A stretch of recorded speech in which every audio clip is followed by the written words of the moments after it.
지난 시간에 이어서 점프스타트 5 파일의 문제를 계속해서 풀어보도록 하겠습니다.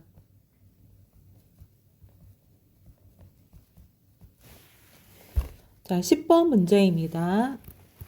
6.0kg의 물체가 처음에 정지 상태에 있었다 그랬어요.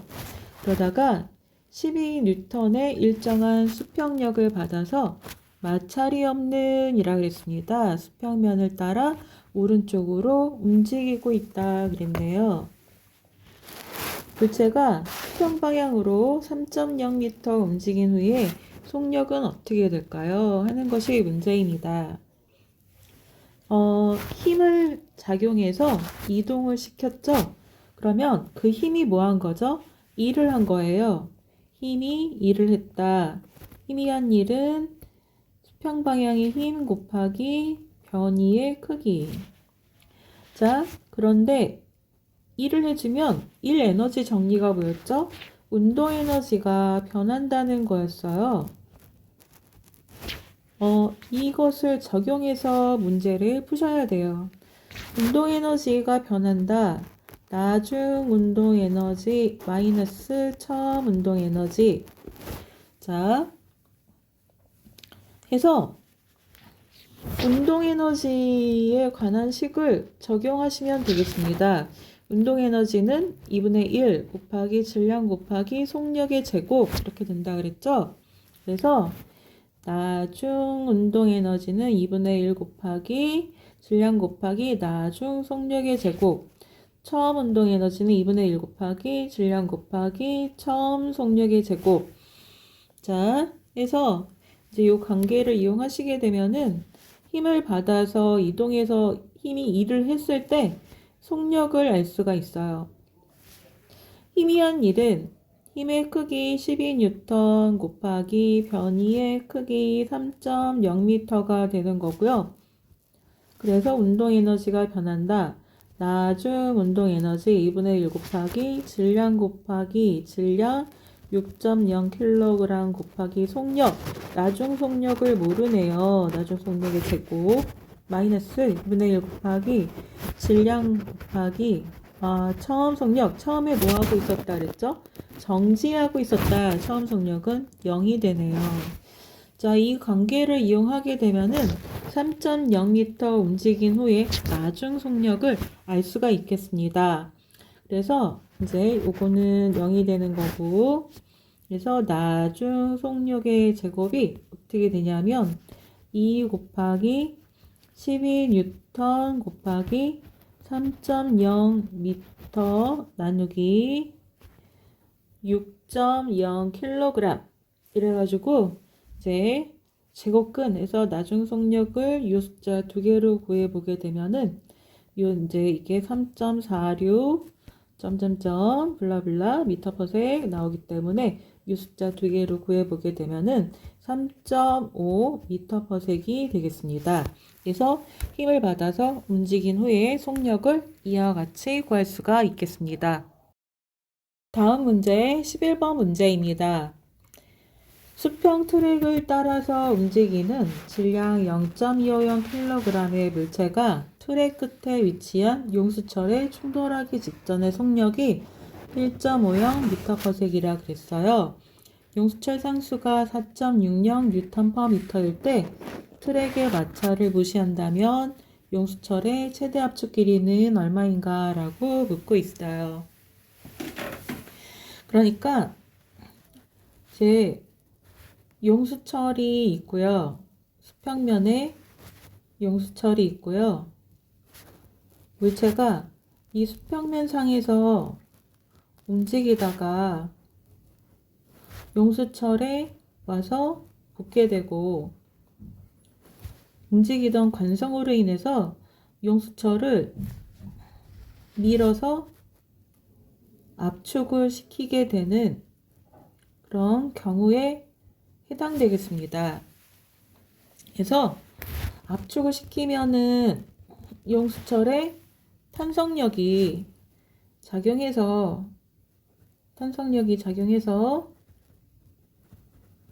속도가 줄어들게 되죠. 그래서 어디까지 압축이 돼요? 물체의 속도가 0이 될 때까지 압축이 됩니다. 그래서 이제 얼마만큼 압축이 되는지 압축된 길이를 구하시오 하는 것이 문제예요. 자, 그러면은 여기서 우리가 어떤 걸 생각을 해야 될까요? 트랙의 마찰을 무시한다 그랬어요. 수평면상에서의 마찰을 무시한다. 그럼 우리 알아요. 역학적 에너지가 보존이 된다는 것을 알아요. 역학적 에너지 보존 법칙을 이용해서 문제를 푸셔야 됩니다. 충돌한 상태, 처음에 이제 맞닿은 상태, 1.50 m/s의 속도로 이제 속력으로 용수철에 딱 닿은 상태, 그 상태가 처음 상태가 되는 거고, 최대로 압축이 된 상태가 이제 그 속도가 0이 된 상태가 나중 상태가 되는 거죠. 자, 그럴 때 역학적 에너지는 어떻게 될까요? 역학적 에너지는 운동 에너지 더하기 포텐셜 에너지라 그랬어요. 자, 그래서 딱 이제 윤수를 압축시키기 전에 바로 그 닿았을 때, 그때는 운동 에너지가 있어요. 그런데 포텐셜 에너지, 여기서는 포텐셜 에너지가 탄성, 용수철 포텐셜 에너지인데요. 여기서 용수철 포텐셜 에너지는 0이에요. 왜냐하면 압축된 길이가 0이기 때문에. 그 다음에 밀고 가서 정지했다 그래봐요. 그러면은 나중 운동 에너지는 0이고요. 그 다음에 압축을 시켰어요. 그러면 뭐는 가진다? 탄성 포텐셜 에너지는 가진다. 자, 근데 역학적 에너지가 보존이 되니까 처음에 역학적 에너지가 나중에 역학적 에너지와 같겠죠? 그래서 처음에 역학적 에너지 뭐밖에 없어요? 운동 에너지밖에 없어요. 그 다음에 나중에 역학적 에너지 뭐밖에 없어요? 탄성 포텐셜, 영수철 포텐셜 에너지밖에 없어요. 자, 그래서 이 관계를 이용하게 되면은 얼마만큼 압축이 되는가를 알 수가 있어요. 그래서 X, F에 대해서 이제 구해보게 되면은 K분의 M의 VI의 식이 나오게 되고, 여기다가 용수철 상수 4.60 Nm/m와 물체의 질량 0.250 kg, 그 다음에 처음에 속력 1.50 m/s를 대입해서 값을 구해보면 0.3496 블라블라 미터 하고 나와요. 그래서 이 숫자 3개를 구해보게 되면은 0.350 미터가 됩니다. 그래서 이 문제는 처음에 운동 에너지가 모두 다 용수철 포텐셜 에너지가 됐을 때 그때 압축된 길이를 구해주시면 되겠습니다. 다음에 12번 문제를 보도록 할게요. 정지 상태의 질량 m인 공을 지표면으로부터 높이 h인 곳에서 떨어뜨린다 그랬네요. 공기저항을 무시하고 밑줄 지표면에서 높이 y에 도달할 때 공의 속력을 구하여라 하는 것이 문제입니다. 그래서 이제는 감 잡으셨나요? 공기저항을 무시한다. 그러면은 뭐가 보존된다? 역학적 에너지가 보존된다. 그러면 처음에 역학적 에너지가 나중에 역학적 에너지가 되겠네요. 자, 그래서 처음은 언제죠? 높이 h에서 물체를 떨어뜨렸을 때가 처음이 되는 거고, 나중이 언제가 되는 거죠? 떨어져서 높이 y만큼 되는 곳에 도달했을 때가 나중이 되는 거예요. 자, 그러면은 처음에는 무슨 상태였을까요? 처음에 떨어지기 직전에는 정지 상태였겠네요. 거기에다가 역학적 에너지 보존 법칙 식을 적용해 보면 역학적 에너지, 운동 에너지 2분의 1에 m의 vi의 제곱. 근데 처음에 속력이 0이니까 0이에요. 그다음에 높이 h에 있었어. 그러면은 포텐셜 에너지는 높이 mg에다 높이 h, mgh가 되겠네요.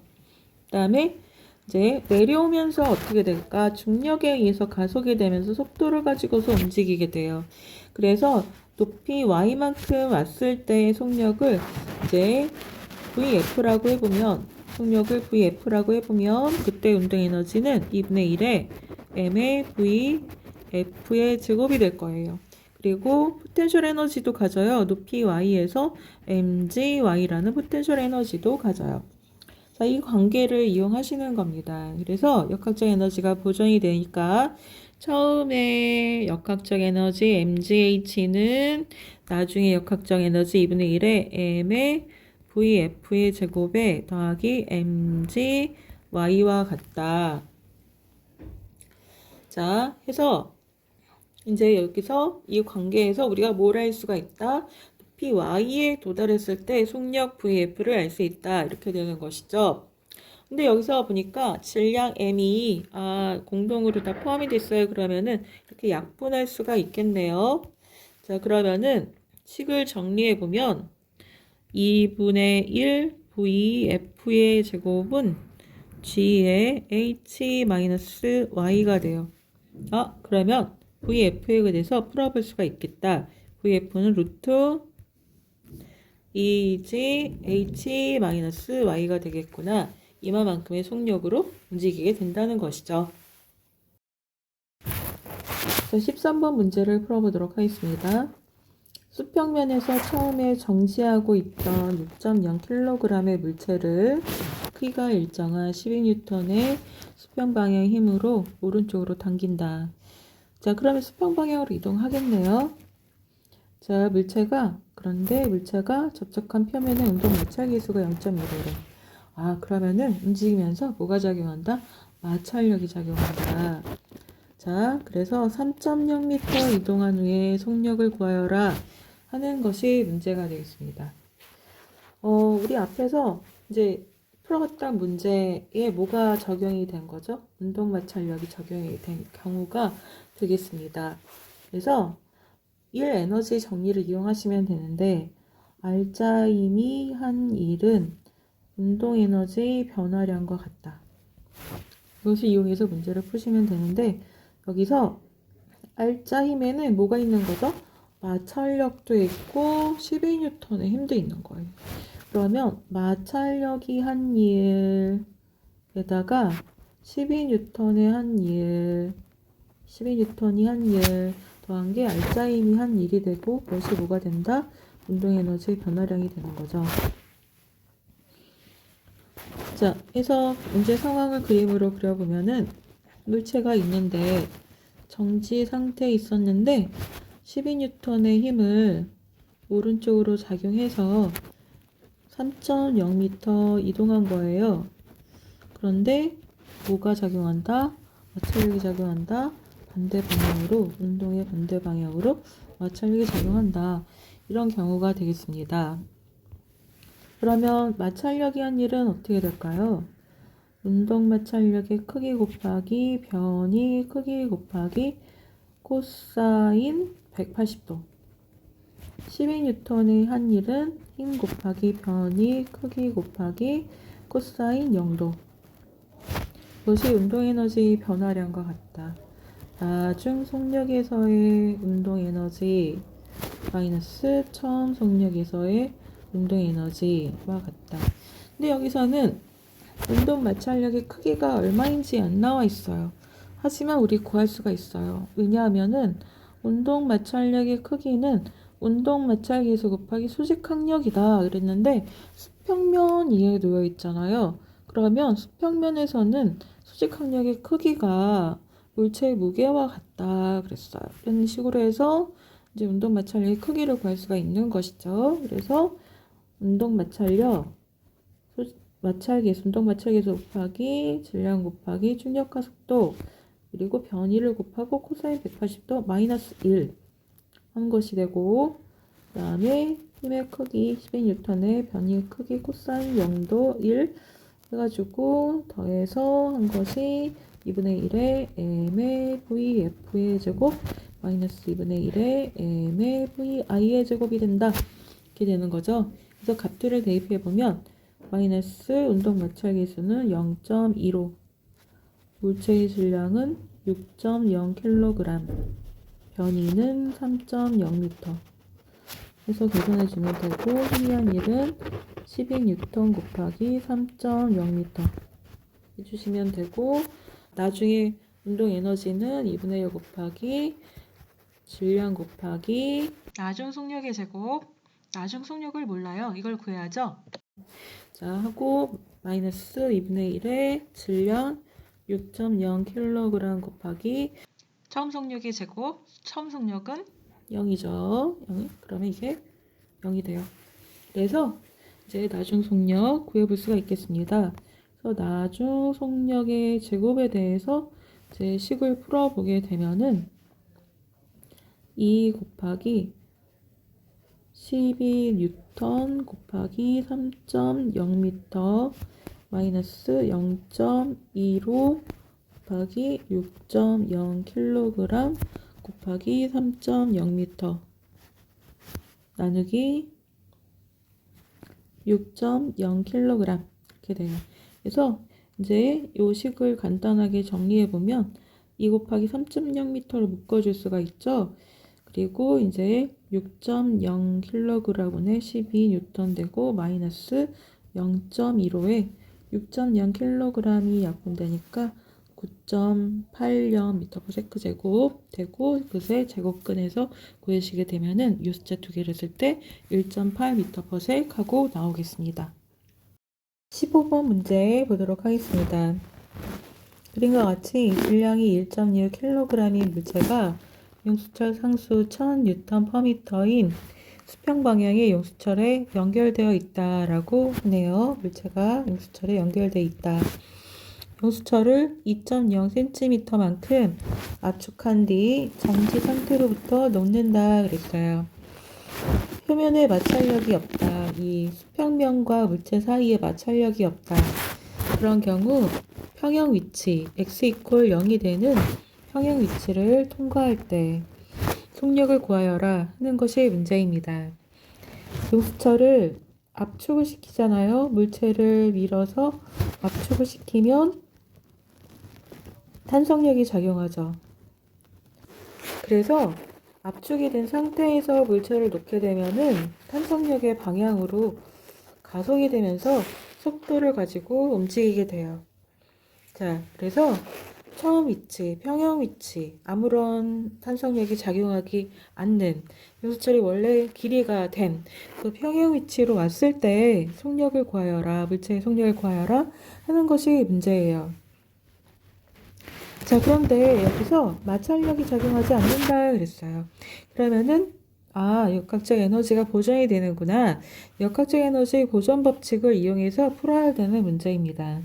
그러면은 언제가 처음 상태가 될까요? 압축이 되어 있을 때, 압축됐을 때가 처음 상태이고, 나중 상태는 평형 위치에 왔을 때가 나중 상태가 되겠네요.